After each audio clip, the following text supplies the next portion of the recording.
ఒక పని కానీ, ఒక ఆలోచన కానీ, ఒక మాట కానీ ఇది మంచి చెడ్డ అని ఉంటుంది లోకంలో. అవసరం అనవసరమే మంచి చెడ్డ. కొన్ని అనవసరమైన ఉంటాయా? అనవసరం అంటే తాత్కాలికంగా అనవసరం అనిపించవచ్చు, మళ్ళీ మరొక రోజు అది అవసరం కావచ్చు. అవును, తాత్కాలికంగా అయినా అంటే ఇప్పుడు మనం ఇప్పుడు కూర్చుని రేపు ఏం వండుకుందామనే ఆలోచన అనవసరమేగా. అది అవసరమేగా. రేపు ఏం వండుకుందాం అనేది ఇవాళ ఎందుకు? ఆ రేపటి గురించి ఆలోచన వేడి ఉంటుంది కదా. ఇవాళ ఇప్పుడు మార్కెట్ పోతావా, గోవా చేస్తావా, ఏం చెయ్యమనుకో, కానీ రేపటి గురించి మరొక రేపు ఏం పాఠం చెప్పాలో నువ్వు ఆలోచించుకోవటం నీకు రైట్. నీకు రేపు లేదా? నాకు రేపు ఉండొచ్చు, కానీ నేను చేయాల్సిన పని ఏం లేదు. లేకపోతే ఇక్కడ ఈ బిల్డింగ్ కావాలని ఎందుకంటాను, అక్కడ లారీ బియ్యం రాలేదని ఎందుకు అనుకుంటాను. రేపు అనేది నాకు ఉంది, లేకపోవటం నీకున్నవన్నీ నాకు ఉన్నాయి నాన్న, లేకపోవటం ఏం లేదు. రేపటి గురించి ఆలోచన ఎందుకు అంటే కొన్ని ఎట్లా చేస్తామంటే ఆలోచన, రేపు వంకాయ తిరుమత ఎట్లా పెట్టాలని వాళ్ళు ఆలోచించుకుంటాడు. అక్కర్లేదు. తిరుమతని గురించి ఆలోచన రేపు కావాల్సిన వంకాయలు ఆలోచన చేయడం సహజంగా, కానీ రేపు వంకాయ తిరుమత ఎట్లా అనేది ఈనాడు అక్కర్లేదేమో అనిపిస్తుంది.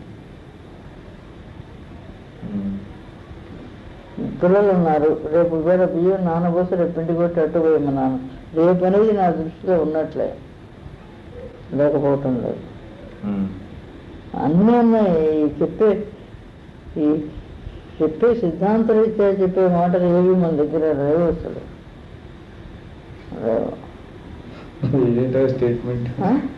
స్టేట్మెంట్ ఏంటంటే ఏమన్నా కరెక్ట్గా చెప్పు. మరి లేకుంటే సిద్ధాంతం ఎందుకమ్మా? నాకు సిద్ధాంతం మీరు అనుకుంటే నాకు సిద్ధాంతం ఏది ఒక్క గుణం చెప్పు.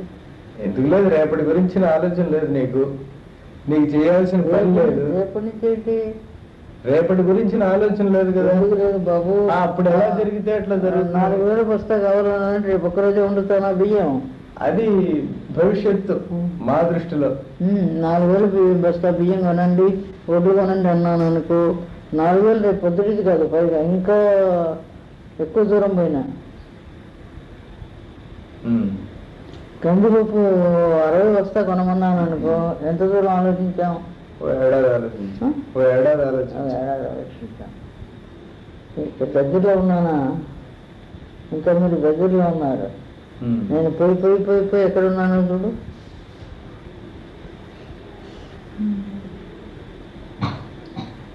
అట్లా ఎన్నేళ్ళు ఆలోచించడానికి వీలుందో? ఆలోచనకి ఎంతైనా ఆలోచించచ్చు. ఎన్ని 100 ఏళ్ళ తర్వాత ఆలోచించచ్చు సార్? ఆలోచనగా ఆలోచనకి ఏముంది? ఆలోచన అంటే అది జరిగే ఆలోచన.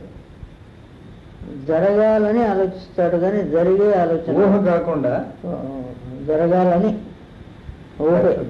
కోరిక చెప్పుకో. 100 సంవత్సరాల తర్వాత ఇప్పుడు ఈ ఊరు ఇట్లా ఉంటుంది, ఇట్లా ఉంటుంది ఆలోచించి ఇట్లా ఉంటుంది అని లేదు, కానీ ఇట్లా ఉండాలి అని ఉంది. ఉండాలి అనేది ఎవరికైనా ఉండొచ్చు. నాకున్నది ఇట్లా ఉండాలి, ఇట్లా ఉంటుంది అని ఉందా? నా ఆలోచన, నా కోరిక చెప్పున ఎప్పుడు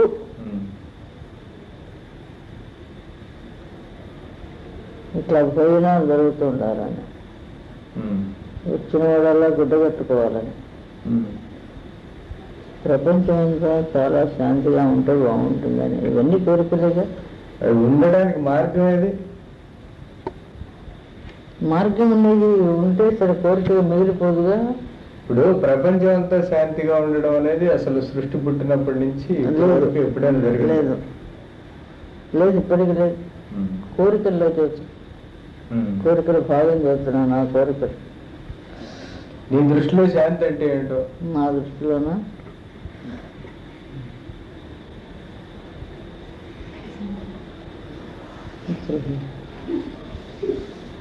నేనున్నట్టుగా మీరంతా ఉండాలి. నువ్వు ఎట్లా ఉంటున్నావో తెలిస్తేగా. నేనా హాయిగా ఉంటుంది.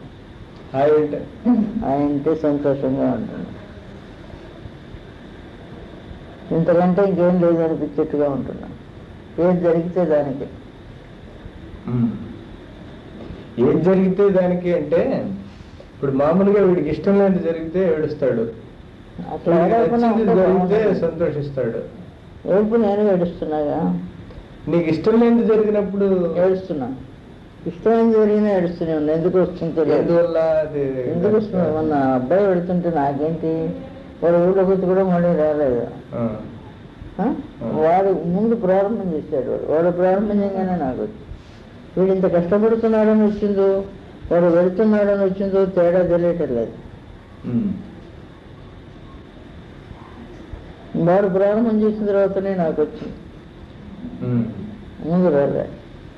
కానీ ఉండొచ్చు కానీ రాలే ముందు. ఉమ్. అతను ప్రారంభం చేయగానే వచ్చింది. ఆ, వాళ్ళు ఏడవకపోయినా నువ్వు ఏడ్చిన కట్టాలు ఉండొచ్చమ్మా. ఉండొచ్చు. వాడు గట్టిగానే ఉంటాడు ఆ కాసేపు, కానీ నీకు వస్తుంది మళ్ళీ తర్వాత ఉండదు. ఉండదు. ఇప్పుడు నువ్వు ఉన్నట్టు మేము ఉండడం అంటే ఎట్లా అని వద్దు. ఆ?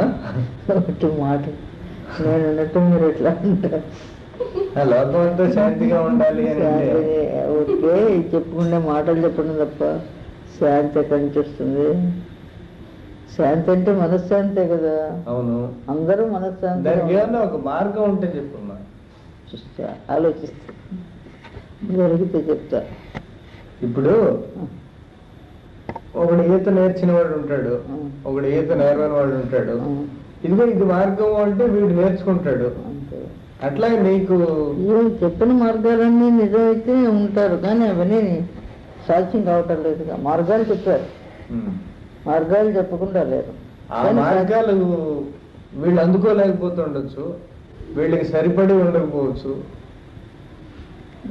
అది ఎప్పుడైనా అంతేగా. ప్రతి ఒక్కటి ఒక్కరికి ఒకటి అనుకుంటా నేను. ఆ,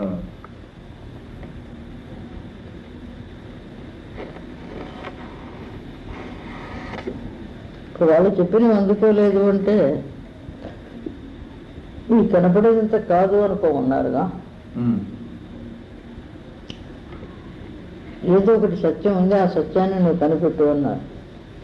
ఆ సత్యాన్ని చూడు అన్నారు. చూడు అన్న, ఆ సత్యాన్ని చూస్తే నువ్వు శాంతిగా ఉంటావు అన్నారు. ఇది కాదు అనుకోవటానికి సాధ్యం కావటం లేదు. ఉమ్, అవును. పోనీ ఇది కాదు అనుకున్నవాడికి అదేదో అందలేదు. ఇది కాదు అనుకోవడమే అసలు కుదరదు. సాధ్యం కావటం లేదు. ఇది సత్యం, ఏది జరుగుతుందో అది నిజం. ఈ సత్యమే, ఏ సత్యమైన పదార్థాన్ని తెలుసుకో ఇది అసత్యం అంటున్నారో ఇదే సత్యం అనుకున్నాడు కొంత దిగులిపోతుందేమని నా అభిప్రాయం. ఇది మారిపోతుంటే ఇది సత్యం అని ఎట్లా అనుకుంటాడమ్మా? నిన్న చూసినట్టు మారడం సత్యం నాన్న, మారడం సత్యం. మారడం సత్యం అయినా ఇది దీన్ని చూస్తే వాడికి తృప్తి కలగట్లేదు. ఎందువల్లంటే ఇది స్థిరంగా ఉండట్లేదు. ఎందువల్ల కలగటలేదు అంటే ఇది మారుతూ ఉన్నది కాదు, మారింది మరొకటి ఉందని చెప్పడం చేత ఈ మారేదాన్ని చూస్తే వీడికి తృప్తి లేదు. నిజంగా మారేది ఎట్లా తృప్తిస్తుంది? మారకుండా ఉండేది కనిపిస్తే అప్పుడు తృప్తి మారకుండా ఉండేది కనిపించాలంటే నువ్వు మారేవాడిగా కనిపించేది, అది కనిపించేదంటే ఏం లేదుగా వేరే. ఇప్పుడు ఏం లేదు కదా ఒక రూపంతో. ప్రతి దాంట్లోనూ మారని భాగం కొంత ఉందంటున్నారు కదా. ప్రతి దానిలో మారని భాగం అనేది ఒక శక్తి. ఆ శక్తి, ఆ మనస్సుకు శక్తిని చూడగలగడం అనేది చూడగలిగేటంటే మనస్సుకు అందటమేగా. అవును. అందటమేగా. ఇప్పుడు అంతా చైతన్యం అంటే జడం కనిపిస్తోంది. అంతా చైతన్యం అనే మాట అర్థం అవట్లేదు. జడం కూడా అర్థం కావట్లే నాకు. జడం అంటే అదిగో ఇప్పుడు గోడ ఉందనుకో, దాంట్లో జడత్వమే ఉన్నది, దాంట్లో మారుతున్న స్థితి తెలియదు. ఎందుకు లేదు? దాంట్లో ఉన్న శక్తి ఎట్లా అర్థం చేసుకోవడం? సొరకాయ వస్తున్నది.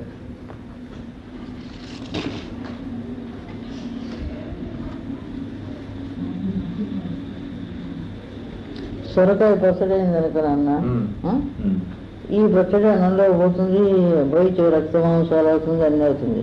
కానీ సొరకాయ పచ్చట్లో ఉన్నటువంటి, సొరకాయలో ఉన్నటువంటి శక్తి రూపాంతరం కాగలిగిన శక్తి సత్యమేను అని అనిపిస్తున్నది కదా. రూపాంతరం అవుతోంది కానీ అవుతున్నా దానికి ఒక శక్తి అంటూ నశించలేదుగా. సొరకాయగా ఒక రకంగా ఉంది, పచ్చడిగా రూపమైంది, ఆహారంగా లోపలికి పోయింది, మరో పదార్థంగా ఉంది, అనేక పదార్థాలు అవుతున్నది. కానీ ఇన్ని పదార్థాలు కాగలిగిన శక్తి దానికి ఉంది. మారుతున్నది కాబట్టి మాకు అశాంతి అంటే కాదుగా. ఆ సత్యం తెలిస్తే మారుతుంది, మారడం దాని శక్తేగా. రోడ్లో పోయిగానే అది మెత్తబడగలుగుతున్నది. అది మెత్తబడితేనే ఆ పత్రం మెత్తబడి చేయగలుగుతున్నది. దీనికి ఆ పత్రానికి శక్తి ఉంది, ఈ సొరకాయకి శక్తి ఉంది. అంటే దీనికి శక్తి ఉంది, దానికి ఆసక్తి ఉన్నది. ఈ రెండు శక్తులు ఒకటేననేది భావం నీకు పట్టినాడు శాంతిగా ఉంటుంది. ఏది దానికి ఉపాయం ఏం లేదు. ఇలా తోచుకుని అందరూ తోస్తుందేమో అనుకుంటా. ఏమన్నా చేస్తే తోస్తుందని చెప్పడం చేత కావటం లేదు. పోతే దానంతటా తోస్తుంది అనే గ్యారంటీ ఉందా? గ్యారంటీ తోస్తున్నది కదా, జనానికి అందరికీ నీకు తోస్తుందమ్మా, వీళ్ళందరికీ తోస్తుంది. గ్యారంటీ చెప్పలేము. చూస్తాను అన్న అక్కడ మామూలుగా జీవితం గడిపి ఏంటి వాడికి వచ్చే నష్టం, వాడికి ఏమి నష్టం లేదమ్మా, నష్టం లేదు. ఇప్పుడు ఈ ఆలోచన చేయడం కూడా ఈ జీవితంలో శాంతిని అనుభవించడానికే తప్ప చచ్చిపోయాక ఏం ప్రమాదం లేదు. బతుకున్నంత వరకు శాంతిగా గడుపుతుంది. దానికి ఇట్లా ఈ మార్గాన్ని ఆలోచిస్తేనే శాంతిగా ఉంటాడనే ఉంది. ఎవళ్ళకి తోచింది వాళ్ళు చెప్పారు, వాడు ఇది మంచిది అనుకున్న మార్గం చెప్పారు.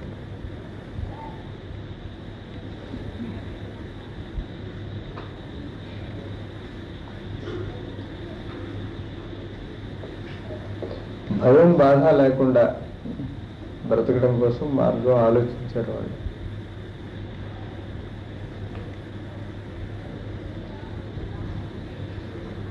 ఆ రెండు ఎందుకు కలుగుతున్నాయో తెలియట్లేదు.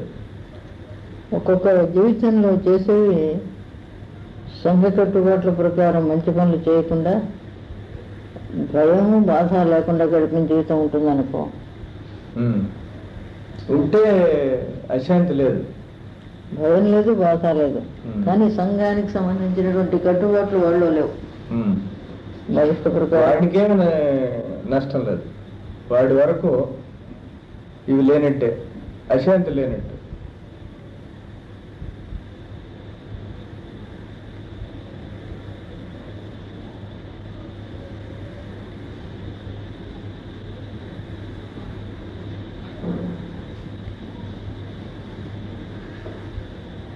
అవన్నీ అనుభవిస్తాడు. భయం లేదు, బాధ లేదు, ఏది కావాలంటే వండుతుంటాయి. దానికి కారణం ఏంటి అని, ఆ స్థితిలో వాడు ఉండడానికి కారణం ఏంటి? కట్టుబాటు లేకపోతే లేకపోయి, కానీ బాధ భయం లేకుండా ఉండడానికి ఏంటి కారణం? అందరూ అట్లా ఉండట్లేదు కదా. కొందరు ఉన్నారనుకో, పోనీ ఒక్కడున్నాడు అనుకో. ఒక్కడు కాదు, ఆ ఒక్కడికి కారణం ఏంటి అట్లా ఉండదు? ఒక్కడు కాదు, కొన్ని కొందరు, మరి కొందరు.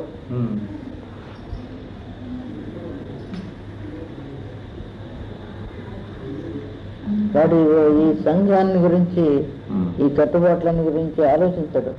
వాడి జీవితం, వాడికి కావాల్సిన అవసరాలు వాడు ఎట్లా గడుపుతాడు, అందువల్ల భయం లేదు. వీటి గురించి నమ్మకం లేదు. పుణ్యాలు పాపాలు ఇచ్చిస్తుంది తెచ్చానని భయం లేదు. నిర్భయంగా పోతాడు ఒక్కొక్కడు, వాడికి ఏ ఆలోచన రాదు. అట్లా పోవడం